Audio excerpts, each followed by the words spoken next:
Hey there, as a chiropractor and mom, I've seen my share of ear infections. And of course, most parents have seen that in their own kiddos if they've not experienced it themselves.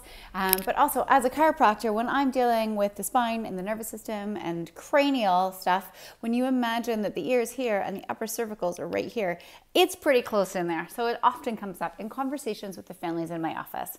So again, through my training and through my experience as a mom, I have a couple strategies for you. I actually have my top 3 strategies that I really want to give you as a resource so that you have some different things you can do for your kiddos. The number one that I tell parents is start, even when they're little, when you're, as a great example, in the mirror in the evening and you're brushing their teeth, start tugging on their little ears. And you're gonna pull on those ears and you're gonna play a game, maybe make some goofy faces, and you're gonna get your hand, I'm gonna take this guy out. You're gonna get your hand nice and deep in there so you can really shake that out.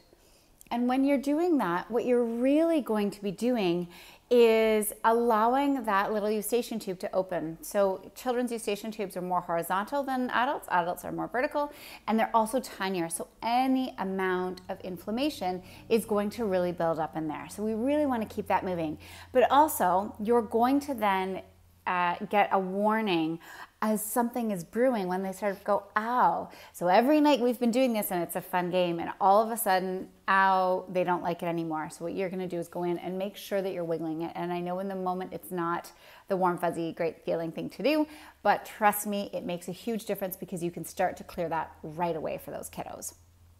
Number 2 is actually getting in on that big muscle right here. Sometimes I'll use essential oils. Sometimes I'll just use a little bit of oil so that my hands can run smoothly along their neck. And all you're gonna do, my curly hair's in the way, all you're gonna do is get right up behind that ear and just help to pull any of that congestion and inflammation down. And it's a really gentle massage, and you're really just pumping through those lymphatics and helping that lymphatic chain drain.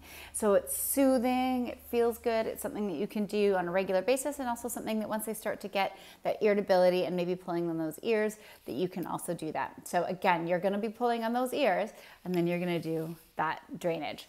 The last thing, and actually goes with the ear pulling, is a product called mullein oil. And actually I use one with mullein oil with garlic in it. And that's going to not just soothe, but it's also going to help to fight the baddies in that ear. So all you're gonna do is drop a couple drops, it doesn't take much, in their little ear, and then again wiggle it to move it around in there. And then, so again, there's another chance that you're moving things, and hopefully that helps to flush through. So there's 3 things that you can do at home. There is a 4th thing that I've tried, and that's just making an onion poultice to help to draw out any of that inflammation.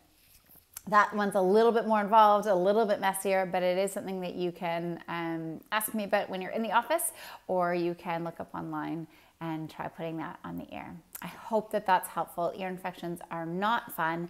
If you have any more questions, pop into the office and ask away. I love when I can support parents at home with some strategies that you can use for your kids that goes hand in hand with the chiropractic care to support our kids being the absolute best they can be.